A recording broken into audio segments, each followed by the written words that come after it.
ఓం శ్రీ సాయిరామ్. ఓం బ్రహ్మం తస్మై శ్రీ గురువే నమః. ఓం వాసుదేవాయ నమః.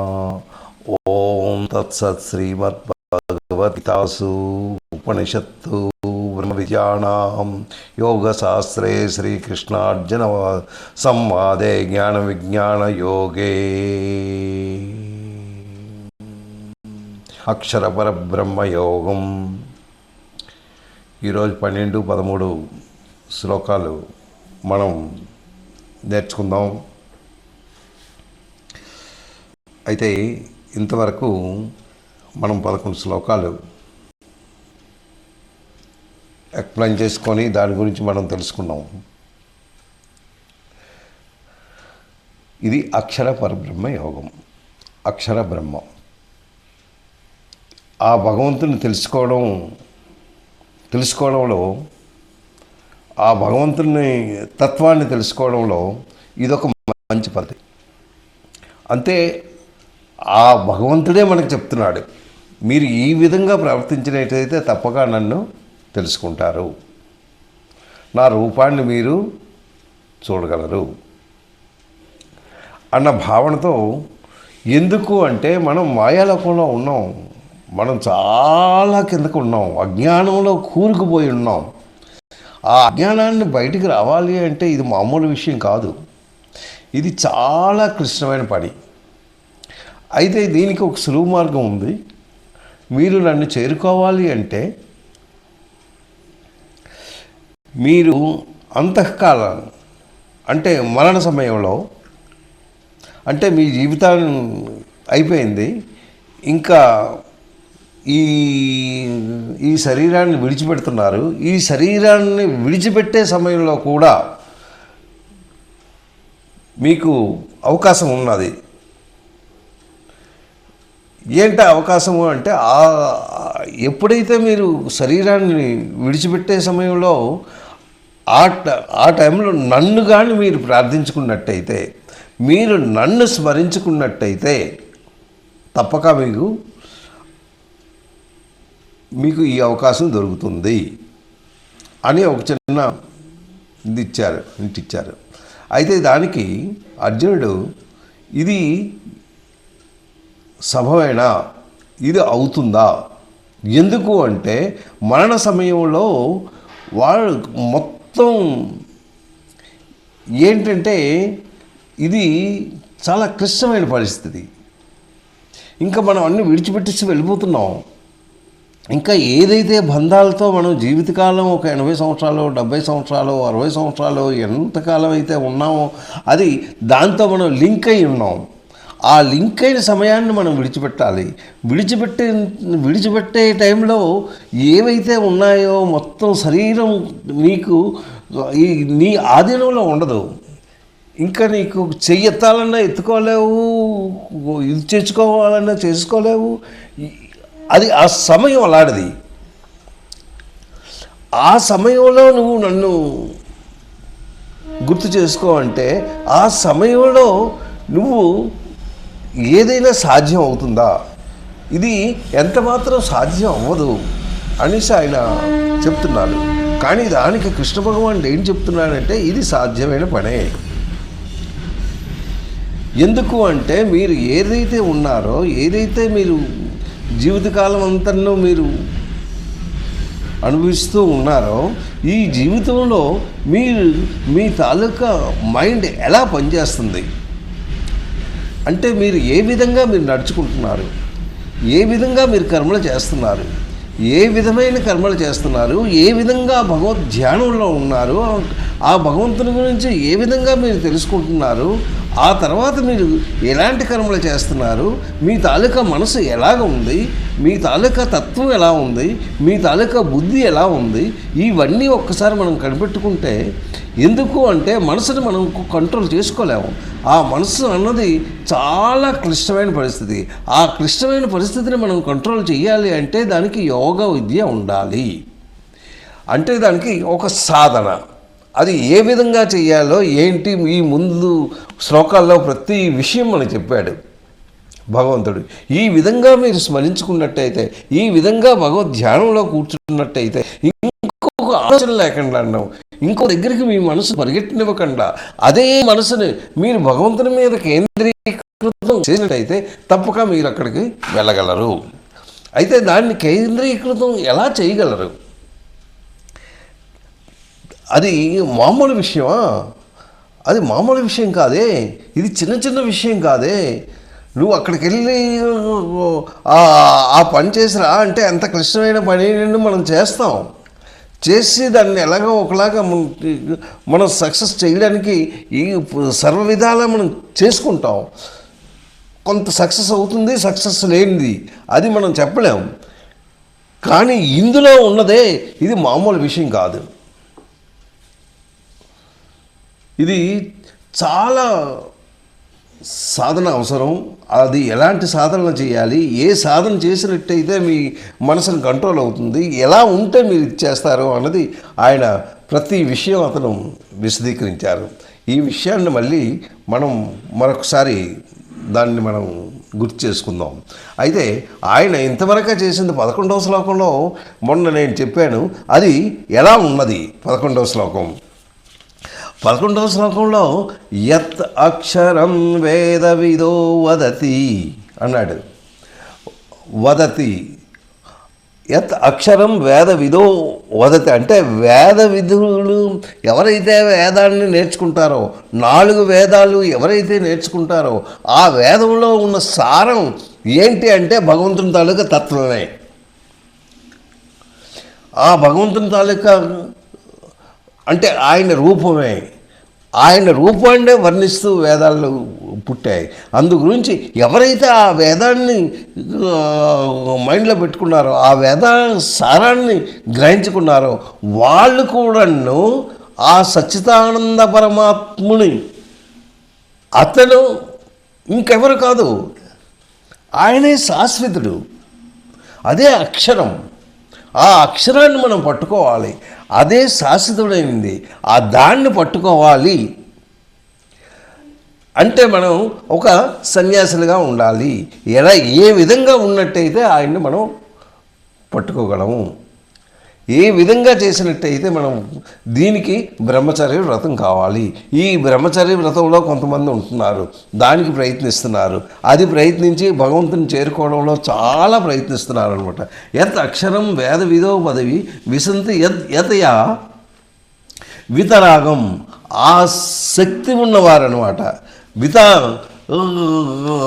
వితరాగంలో అంటే వాళ్ళు ఎలాంటి వాళ్ళు? వేదం తెలిసిన వాళ్ళు, పరమాత్మని గురించి జ్ఞానమును ఆ వేదమందే ఉంటుంది. ఆ వేదాన్ని తెలుసుకున్న వారు కూడా దీనికే వెళ్తారు. ఇక్కడ బ్రహ్మచర్య వదంతి చరంతి అన్నాడు. తత్తే పదం సంగ్రహణ ప్రవేక్ష అంటే బ్రహ్మచర్య వ్రతంను ఆచరించి ఎవరైతే ఆచరిస్తారో వాళ్ళు ఆ పరమపదం గురించి సంక్లిప్తంగా తెలుసుకుంటూ, అంటే ఎందుకు ఆ బ్రహ్మచర్య వ్రతం చేస్తారు? బ్రహ్మచర్య వ్రతం చేసిన దానికి కారణం ఏంటి అంటే మనసును కలుదిట్టం చేసుకోవడానికే బ్రహ్మచర్య వ్రతం, ఇంకోటి ఏం కాదు. దాన్ని మనం కట్టుదిట్టం చెయ్యాలి అంటే ఇది మామూలు విషయం కాదు కదా. చాలా మనం సాధన చేయాలి, ఎంతో సాధన ఇస్తాయి కానీ మనం రీచ్ అవ్వాలి. ఆ సాధన గురించే ఇక్కడ చెప్తున్నారు అనమాట. వాళ్ళు బ్రహ్మచర్య వ్రతం చేసి ఆ పరమాత్మని ఎంతో ప్రయత్నిస్తూ ఉన్నారనమాట. ఇలా చేసిన వారు అంటే ఇది ఎలాగా అంటే దీని గురించి నేను నీకు వివరంగా వివరిస్తున్నాను. వాళ్ళు కూడా ఈ పరమాత్మ గురించి వాళ్ళు కూడా నన్ను చేరుకోవడానికి ఈ విధంగా ప్రయత్నిస్తూ వాళ్ళు వస్తున్నారు. అయితే వాళ్ళు దేనికి వేదాలు నేర్చుకుంటూ 4 వేదాలు నేర్చుకుంటూ అలాగ సంక్లుప్తంగా ఆ మనసును కంట్రోల్ చేసుకుంటూ అది భగవంతుని మీద లగ్నం అవుతూ ఇలా చేస్తున్నారు కదా. ఇది ఇలా చేస్తూ నీకు ఒక మంచి కార్యక్రమాన్ని ఎలా చెయ్యాలి, నువ్వు ఎలా నన్ను చేరుకోగలవు అంటే అంటే ఈ అంతిమ కాలంలో కూడా నువ్వు ఇలా చేరుకోగలవు. కానీ అది చేరుకోవడానికి ఎలా చేరుకోగలవో ఈయన వివరిస్తున్నారనమాట. అది 13 అంటే ఇప్పుడు 12వ శ్లోకంలో ఆయన అదే చెప్పారనమాట. 12వ శ్లోకంలో ఆయన చెప్పింది ఏంటంటే ఎలా చేరుకోగలరో అంటే దీని గురించి వివరంగా నీకు వివరిస్తాను అనేసి 11వ శ్లోకంలో చెప్పారు. ఏ విధంగా వివరించారు, ఆయన ఏంటి చెప్తున్నారు మనం ఒకసారి ఆలోచిద్దాం. ఏంటి చెప్తున్నాడు? సర్వద్వారాణి అంటే మనసు గురించి ఆయన మాట్లాడుతున్నాడు. సర్వద్వారాణి ఎన్నో తోవలు ఉన్నాయి. సర్వద్వారాణి సంయమ్య మనోహృది నిర్జచ. చూడండి, ఫస్ట్ వర్డే అంటే సర్వద్వారాన్ని అంటే సర్వ ఇంద్రియాలని, సంయమ్య అంటే నిగ్రహించడం, దాన్ని కంట్రోల్ చేసుకోవడం. అది కంట్రోల్ చేసుకొని సంయమ్యం మనోహృది, మనస్సును హృదయమునందే ఉంచుకోవాలి. ఇది ఏంటి? ఈ మనస్సు ఎలా హృదయం తిరుగుతుంది? ఇక్కడ కంఠం తర్వాత హృదయం అంటే ఆ మనసుని ఇటు అటు పరిగెట్టకుండా ఆ మనసును కంట్రోల్ చేస్తూ అది హృదయంతో అంటే నీ తాలూకా ఆత్మతో లింక్ చేసుకో. అలా చేసినట్టయితే అంటున్నాడు నిరుద్యత అంటే స్థిరమర్చాలి. అలా ఉన్నట్టయితే సర్వద్వారాన్ని సంయమ్య మనోహృది నిరుద్యచ అంటే అలాగ నువ్వు స్థిరమర్చాలి, అలాగే స్థిరంగా ఉంచాలి. ఆ తర్వాత ఏంటంటున్నాడు? మూర్ధ్వి ఆదాయ ఆత్మానం అంటే మూర్ధ్వి అంటే మూర్ధ్యస్థానం. అది మామూలు స్థానం కాదు, మూర్ధ్యస్థానం. ఆ స్థానం నందు నువ్వు స్థిరంగా ఉంచాలి. ఆ స్థానం ఎక్కడుంది అంటే 2 కనుబొమ్మల మధ్యన. ఆ స్థానం దగ్గర నువ్వు జాగ్రత్తగా ఉంచాలి అని చెప్తున్నాడు. అయితే మూర్ధ్య ఆదాయ ఆత్మానం అంటే ఆ ఆత్మతో దాన్ని నువ్వు లింక్ చేయాలి. స్థిరముగా ఉంచి పరమాత్మ యొక్క ఆత్మలో ఏంటున్నాడు? ఆత్మ పరమాత్మ. అందులో పరమాత్మను చూడాలి. అందులో పరమాత్మను చూసి నువ్వు దానికి లింక్ చేయాలి. ప్రాణం అస్థితో యోగధారణం అంటే ఎలా ఉన్నది? నీలో ఏదైతే మనస్సు ఉందో నీ మనస్సు అటువైపు మళ్ళించాలి. అక్కడ నువ్వు ధ్యానంగా ఉండాలి, నిమగ్నంగా ఉండాలి. ఆ స్థితిలో యోగధారణం అంటే ధ్యానమునందే నీ ధ్యానం ఇటు అటు వెళ్ళకుండా ఓన్లీ భగవంతుని దగ్గరికే వెళ్ళాలి. అంటే ఫస్ట్ ఈ శ్లోకం ఒకసారి చదివేసి మీకు మళ్ళీ అర్థం చెప్తాను. సర్వద్వారాన్ని సంయమ్య మనోహృది నిరుద్యచ మార్జ్య ఆదాయం ఆత్మానం ప్రాణం అస్థితో యోగధారణం. అంటే యోగధారణం అంటే ఏంటి? వీటి గురించి నేను చెప్తాను. అంటే సర్వధారాన్ని ఏంటి? సర్వద్వారాన్ని అంటే మనకి జ్ఞానేంద్రియాలు ఉన్నాయి, కర్మేంద్రియాలు ఉన్నాయి. ఈ జ్ఞానేంద్రియాలు కర్మేంద్రియాలు ఇవి ఈ విషయాలు అవి ఏం చేస్తాయి? విషయాల్ని పట్టుకుంటాయి. ఏ విషయం అవని, ఏ వస్తువు అవని, ఏదైనా మనం ఫలానా వస్తువు అనేసి మనం అనుకుంటే అంటే ఇది పెన్నం, ఇది పుస్తకము, ఇది వాచి, ఇదేమో మొబైలు, ఇది అన్న భావన మనకి ఎలా వస్తుంది? ఆ వస్తువు మీద మనం కేంద్రీకరించడం అంటే దాన్ని మనం మైండ్లో తీసుకోవడం అదనమాట. అది ఎప్పుడైతే మనం మైండ్లో తీసుకున్నామో అప్పుడు ఆ వస్తువు తాలూకా ఏంటి విలువ అనేది మనకు తెలుస్తుంది. అంటే జ్ఞానేంద్రియం కలిగి ముందర విషయమును తెలుసుకున్నాం. వీటిని ఏంటంటారు? ద్వారాలు అంటారు. ఈ ద్వారాలు మనం బంద్ చేయాలి. వీటిని అంటే దృశ్యాలు ఏవైతే మనం కంటితో మనం చూస్తున్నామో వాటికి లోను తీసుకోకుండా వాటిని నిగ్రహించుకోవాలి. ఏ వస్తువు దాన్ని మనం మైండ్లో తీసుకోకూడదు. మనం చూస్తున్నాం, కానీ ఇది పెన్ను అనేసి మనం భావించుకోకూడదు. ఇది పుస్తకం, ఈ పుస్తకం అని కూడా మనం భావించుకోకూడదు. అది అలా ఉండిపోవాలి. దాన్నే సర్వద్వారం, ఇక్కడ ఏంటంటే సర్వద్వారాన్ని సంయమ్య, దాన్ని నిగ్రహించుకోవాలి అని చెప్తున్నాడు. దాన్ని అయితే ఏంటి, మనం దాన్ని నిగ్రహించుకోవాలంటే చూడడం, వినడం, ఈ క్రియలు ఉన్నాయి. ఇవన్నీ మనం అవుతున్నాయి అంటే మన ఇంద్రియాలు పనిచేస్తున్నాయి. ఆ వినడం కూడాను మనకి ఏం వినబడకూడదు, అలాగే చూడడం కూడాను. అంటే మన ఇంద్రియాలు కొన్ని సమయంలో మనం అంటే మనసుకి దానికి లింక్. ఈ మనసు ఇంకోవైపు వెళ్ళినట్టయితే మనం ఏ వస్తువు కూడాను ఆ వస్తువు వెళ్తున్నాడు ఆ మనిషిని కూడా గ్రహించలేము. ఏదో చెప్తాడు అది కూడా, ఎందుకంటే దాని మీద మనం లగ్నం చేయలేదు. అది లగ్నం చేయలేదు కనుక ఆ మనిషిని మనం చూడటం లేదు, ఏది చెప్పినా మనం వినటం లేదు. మన మనసు ఎక్కడుంది? ఇంకో దగ్గర ఉంది. ఆ మనసు ఇంకో దగ్గరికి వెళ్ళకుండా ఆ మనసును మీరే కానీ భగవంతుని వైపు మీరు నిగ్రహించుకున్నట్టయితే ఇది ఈ ఇంద్రియ నిగ్రహం వస్తుంది. అంటే సంయమ్య, దాన్ని నువ్వు కంట్రోల్ చేసుకోవాలి అంటున్నాడు. ఆ తర్వాత ఏంటంటున్నాడు?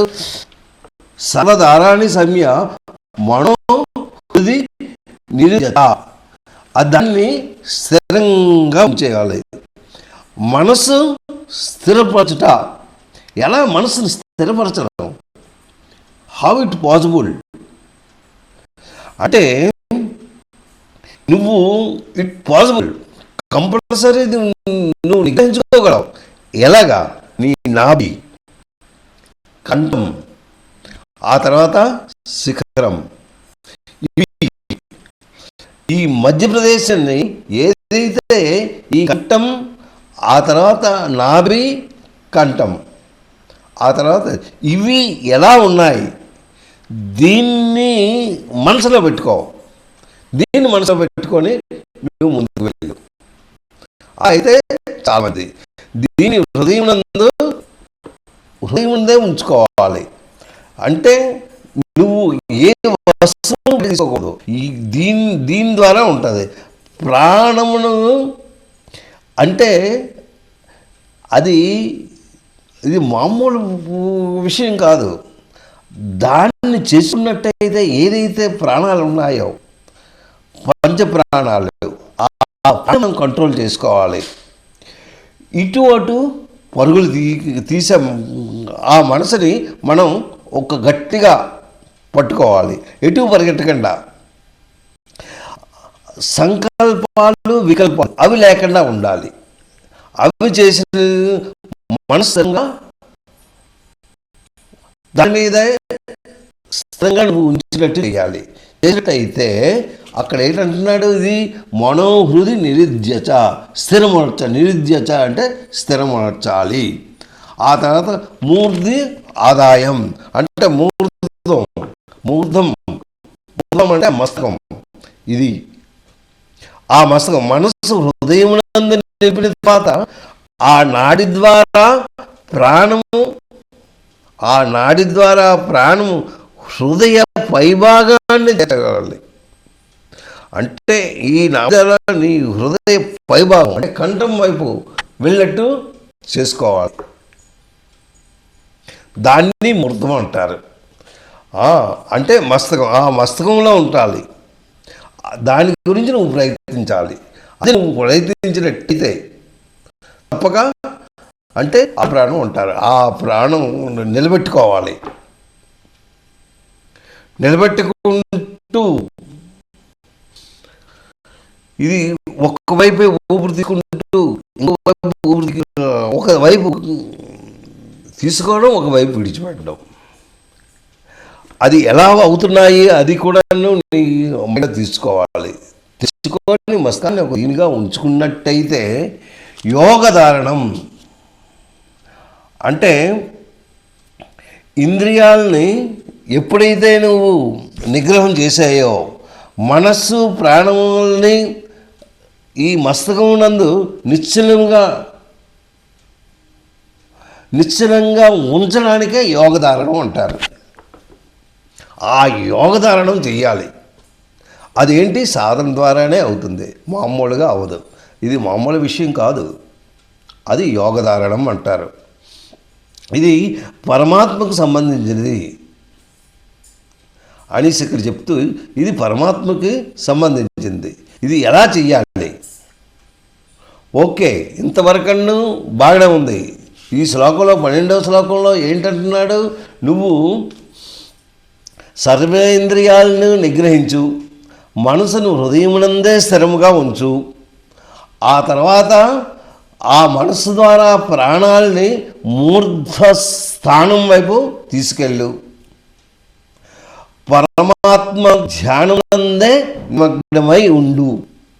ఆ ధ్యానమునందే నిమగ్నమవుతూ ఆ తర్వాత ఏం చేయాలో 13వ శ్లోకంలో చెప్తున్నాడు. ఆ తర్వాత ఏం చేయాలంటున్నాడు? ఓం, అక్కడ అక్షరం ఓం అన్నది. ఓం ఇది ఏకాక్షరం బ్రహ్మ. చూడండి, అక్కడ పెట్టాడు 13వ శ్లోకంలో. ఓం అంటే నువ్వు ఇవన్నీ చేస్తూ ఓంని స్మరించు. అది అక్షరం. అది ఎక్కడి నుంచి వచ్చింది? ఆ ఓం. ఆ ఓం అన్నది భగవంతుని తాలూకా పిలుపు. అది ఓం ఇది ఏకాక్షరం, అది బ్రహ్మ. ఏకాక్షరం బ్రహ్మ వ్యహరన్ మాం అనుస్మరన్. అనుస్మరన్ ఎప్పుడు చింతించినట్టయితే దాన్నే నువ్వు చింతించాలి. అంటే భగవంతుని నామం తీసుకుంటూ ఓం ఉచ్చారణ చేయాలి. ఆ ఉచ్చారణ చేసినట్టయితేనే ఈ రెండు కలుస్తాయి. అక్కడ ఓం అన్నది కావాలి, ఇక్కడ భగవంతు స్మరణలో ఉండాలి. ఇంకొక వైపు వెళ్ళకండి, ఆ ఓం ఉచ్చారణలో ఎప్పుడూ ఉండాలి. అది ఉన్నట్టయితే నీకు ఇంకా మైండ్ ఇటు అటు వెళ్ళదు. అంటే వ్యవహారన్ మాం, అది వ్యవహరించాలి. వ్యవహరించాలంటే ఉచ్చరించాలి. ఏంటి ఉచ్చరించాలి? ఆ అక్షరం, ఆ ఏకాక్షరం, అదే బ్రహ్మ. ఆ బ్రహ్మ తాలూకా ఏకాక్షరం ఏంటంటే ఓం. దాన్ని ఏటి చేయాలి? వ్యహరన్. వ్యహరన్ అంటే ఉచ్చరించి, మాం నన్ను ఏంటంటున్నాడు? అనుస్మరణ్. పరబ్రహ్మ అయిన నన్ను నువ్వు ఉచ్చరించవలను. ఎప్పుడు తలుచుకోనే ఉండాలి, ఇంకొక వైపు పరిగెట్టకూడదు అని చేస్తూ యం ప్రయంత్యజం దేహం అంటే చింతన చేయవచ్చు.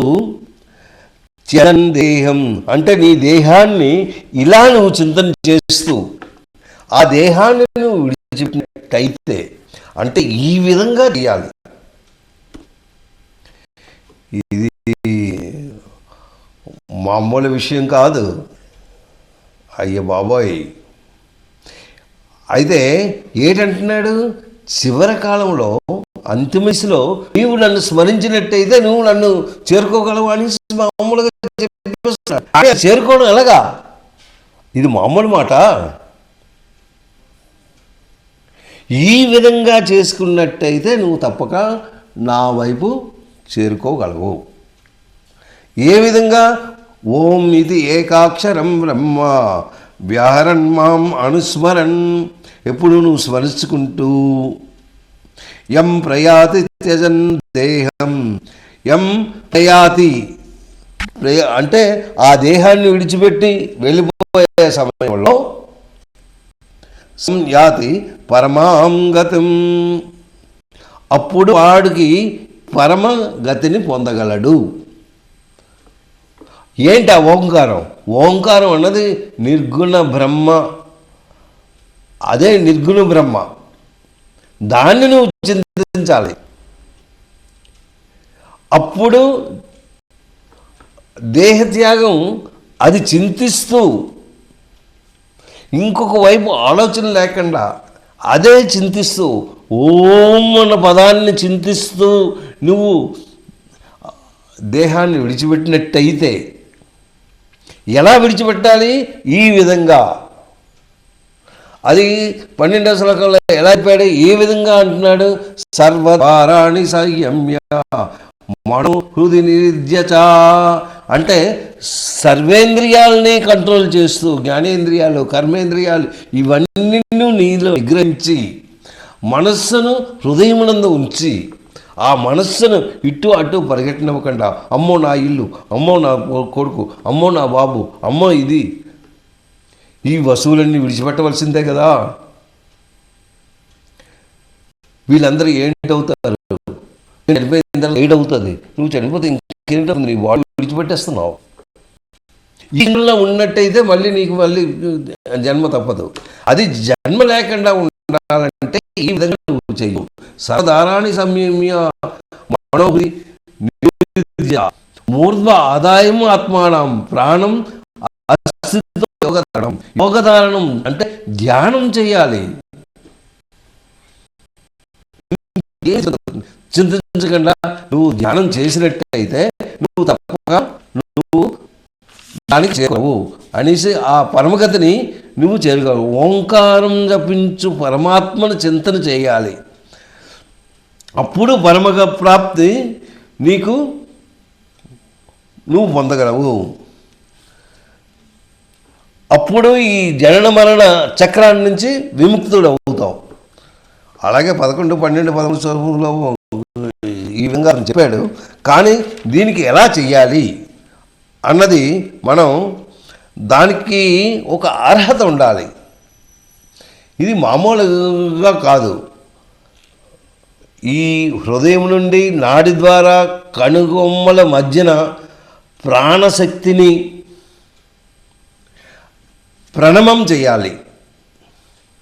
ఆ ప్రణాన్ని పొందుతూ నన్ను తలుచుకుంటూ తన ప్రయాణాన్ని అంటే అంతిమ దిశ ప్రయాణాన్ని ప్రారంభించాలి. ప్రాణపాసన, సర్వసన్యాసం, ఏకాగ్రత ఇవన్నీ దాంట్లో ఉండాలి. అంటే ఏకాగ్రత కోల్పోకుండా ఎవరైతే ఇలా చేస్తారో వాళ్ళు పరమాత్మని చేరుకోగలరు. ఇది ఎన్నో వ్యాసాలు ఉన్నాయి, ఎన్నో వేదాలు ఉన్నాయి. ఇది కఠోపనిషత్తులో కూడాను ఆయన చాలా చక్కగా దాని గురించి అతను వివరించారు. మనం దాని వైపు మనం వెళ్ళినట్టయితే అవి మనకు తెలుస్తుంది ఏ విధంగా చేయాలి, ఏ విధంగా అనేసి. అందులో చాలా చక్కగా వర్ణించారు. మనం దాన్ని చదువుకోవాలంటే మనకు మంచి టైం ఉండాలి. అది అర్థం చేసుకోవాలి అంటే దాన్ని ఎలా అర్హత కావాలి. అర్హత అయితే కానీ మనం దానికి ఒక ఉత్తమ యోగాభ్యాసం చేస్తూ ఉండాలి. ఈ ఓంకార మంత్రం, ఓంకారం ఇదేంటిది? ప్రణవం, పరబ్రహ్మాన్ని తెలుసుకోవాలి. ఇది సరి అయిన రీతిలో ప్రణవం చేసినట్టయితే నన్ను స్మరిస్తూ ఎవరైతే ఈ దేహాన్ని ఈ విధంగా విడిచిపెడతారో వాళ్ళు నా వైపు చేసుకుంటారు. ఇది అంత సులభం విషయం కాదు. అంటే ఒక విషయం ఒక్కసారి మనం అర్థం చేసుకున్నట్టయితే సైకిల్ తొక్కుతూ ఉంటాం. అంటే చిన్నప్పుడు మనం చిక్కాం అంటే బ్యాలెన్స్. ఎప్పుడైతే బ్యాలెన్స్ వచ్చి మనం సైకిల్ తొక్కేస్తున్నామో సైకిల్ తొక్కి బ్యాలెన్స్ వస్తుంది, అది ఊరితో గొప్ప అయిపోతాం. కానీ అది ఎంత గొప్ప, అది ఇంకా ఎంతవరకు చెయ్యాలి? నువ్వు ఖాళీ సైకిలే చేసావు, కానీ గ్రహాల మీదకి వెళ్ళే వాళ్ళు ఉన్నారు.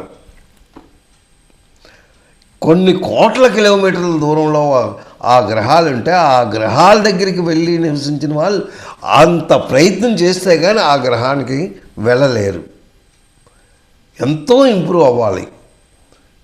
అంటే ఇది మామూలు సైకిల్ తొక్కడం ఎంత ఈజీ అనుకుంటున్నాం, కానీ ఈ గ్రహాలకు వెళ్ళడం ఎంత కష్టమో అంతకన్నా కష్టమైనది ఈ యోగాభ్యాసం అన్నమాట. దీనికి ఎలా ఉండాలి నేను చెప్తున్నాను. ఒక పెద్ద మనిషి ఉన్నాడు, ఆయన మంచి పొదుపు. అంటే ఖర్చు వేరు, దానికి పిసినారి అంటూ లోబి అంటారు. పిసినారితనం వేరు, లోబితనం వేరు. ఆ తర్వాత ఇది ఏంటి, ఇతను పొదుపు చేస్తూ ఉంటాడు. అంటే అనవసరం ఖర్చులకు పరిగెట్టడం. లోభి ఏంటి, ఏదైనా ఖర్చు చేయాలంటే ఖర్చు చేయడు ఆయన. అమ్మో డబ్బులు అయిపోతాయని ఆ భావనతో ఉంటాడు. పిసినారి ఇంకా మరి చెప్పలేము, ఒక్క పైసా అతను ఖర్చు పెట్టడు. అంటే ఇంకొకళ్ళ ఇస్తూ మీద ఉంటుంది వాడి దృష్టి, వీడి పైసలు మాత్రం డబ్బులు తీయడు. ఇంకెవరిదైనా అయితే మాత్రం చేస్తాడు. ఇలా కొన్ని రకాలుగా ఉంటారు. కానీ ఈయన మాత్రం ఈయన జీవితాంతా చాలా చక్కగా ఈయన తప్పేమీ లేదు. వ్యాపారిస్తుండేవాడు, ఏదో తన కింద చక్కగా పొదుపు చేసుకున్నాడు. పొదుపు చేసుకుని తన జీవితాన్ని ముందుకు పరిగెత్తించాడు. ఇక అంతిమ కాలం వచ్చింది ఆయనకి. పొదుపు చేశాడు కదా, అయితే ఈయన ఈ డబ్బులు ఎక్కడ దాశారు, ఇంకా అంతిమ దశ అయిపోతుంది, ఈయన వెళ్ళిపోతున్నారు, ఈయన చనిపోతారు. అయితే ఈ చనిపోయే ముందు ఈయన డబ్బులు ఎక్కడ దాశారో మనం ఆయన కనుక్కోవాలి అని చాలామంది ఆయన దగ్గరికి వచ్చారు. వాళ్ళందరూ పెద్ద మనుషులు చుట్టూ మూగారు. వాళ్ళు ఎందుకు మూగారో వీడికి తెలిసిపోయింది. అంటే నా తల డబ్బు గురించేమో ఆయన అడగడం స్టార్ట్ చేశారు. మీరు ఎలాగా వెళ్ళిపోతున్నారు కదా, మీరు ఎక్కడ దాచారో మాకు కొద్దిగా వివరిస్తే మేము చాలా పేదవాళ్ళం, మేము ఏదో పంచుకుంటాము, ఏదో చేస్తాము, మీరు దయచేసి అంటే ఆయన కష్టంగా కా కా కా అన్నాడు. 3 అక్షరాలు. ఏంటి కా కా కా అంటున్నాడో వీళ్ళకి అర్థం కావట్లేదు. అయితే దీని గురించి మనం ఆలోచించాలి, ఎందుకు ఇలా అన్నాడు. దాని గురించి సమ్మతం అవుతూ అయితే ఒక ఆయన సలహా ఇచ్చారు. దీనికి మరేం లేదు, దీని తాలూకా అర్థం తెలియాలంటే మనం డాక్టర్ని పిలాలి, దీనికి ఒక ఇంజెక్షన్ ఒకటి ఉంది, ఆ ఇంజెక్షన్ ఇచ్చినట్టయితే ఆ అంతిమ కాలంలో తన మైండ్లో ఏటి ఉందో చెప్పేస్తాడు, అది మనం తెలుసుకుంటాము. దీనికి కాక్క అంటున్నాడు కదా, దీని తాలూకా అర్థం మనకు తెలిసినట్టయితే చాలు అని డాక్టర్ని పిలిచారు. ఆ డాక్టర్ చెప్పాడు, ఓకే దీనికి ఇంజెక్షన్ ఒకటి ఉంది, ఇంజెక్షన్ ఇస్తాను, ఇస్తే మాత్రం ఓన్లీ 15 seconds. ఆయన జస్ట్ లెగుస్తారు, లెగిసిన వెంటనే మీరు తప్పేమని అడగాలి, వెంటనే నోట్ చేసుకోవాలి. అంటే అంత స్పీడ్గా ఉండాలి. మాకు 15 సెకండ్లు ఎందుకంటే 5 సెకండ్లు చాలు, దాని గురించి మనం తెలుసుకుంటే చాలు అనేసి మీకు ఎందుకంటే ఆ ఇంజెక్షన్ ఇచ్చేయండి అన్నారు. ఆ ఇంజెక్షన్ తెప్పించారు, ఇంజెక్షన్ ఇప్పించారు. నలుగురు వేసుకున్నారు, అది ₹1,00,000 అయ్యింది. ఆ ₹1,00,000 చందా మామూలుగా నలుగురు వేసుకొని దానికి ఇచ్చేసారు. ఎందుకు అంటే ఈయన ఏ విషయం మనకు చెప్తారు, ఈయన దగ్గర కొన్ని కోట్లే ఉన్నాయి అన్న భావనతో మనం ₹1,00,000 ఖర్చు పెట్టడానికి ఏముంది అని చేస్తారు. ఇక లెగిచాడు, జస్ట్ ఇంజెక్షన్ ఇచ్చిన వెంటనే లెగిచాడు. లెగిచి తను చూసి తన చూపుడు వేలుతో తనకు చూపించాడు. అక్కడ ఏంటంటే ఒక దూడ చీపురుని తినేస్తుంది. అది ఆ చీపురు అనవసరంగా అది పోతుంది, దాన్ని తీసి దాయండి అన్న భావనతో ఆయన చేశాడు. చేసేటప్పుడు మళ్ళీ కూర్చుని పోయాడు. తన అంతిమ యాత్ర అయిపోయింది. అయితే దీనికి ఎలాగా, దీనికి చాలా అర్థం ఉంది, చాలా మీనింగ్ ఉంది. అది మనం తెలుసుకోవాలి. ఎప్పుడూ పొదుపుగానే ఉండాలి. అక్కడ అనవసరంగానూ ఆ చీపురు మంచిదే, అది ఇంకా మనకు ఉపయోగపడుతుంది, అది అనవసరంగా తినేస్తుంది కదా అన్న భావనతో. అంటే ఆయన తాలూకా మనసు ఎలా ఉంది, ఆయన తాలూకా జీవితాంతం ఏంటి, దేంట్లో ఉంచాడు ఆ మైండ్ని, ఆ మైండ్ని పొదుపు వైపే ఫోకస్ చేశాడు, ఇంకో వైపు ఫోకస్ చేయలేదు. ఆ పొదుపు గురించే లాస్ట్లో అదే చెప్తున్నాడు. అంటే మీ తాలూకా జీవితంలో ఎప్పుడైనా మీరు ఫోకస్ దేని మీద చేస్తారు, గణన గురించి చేస్తారు.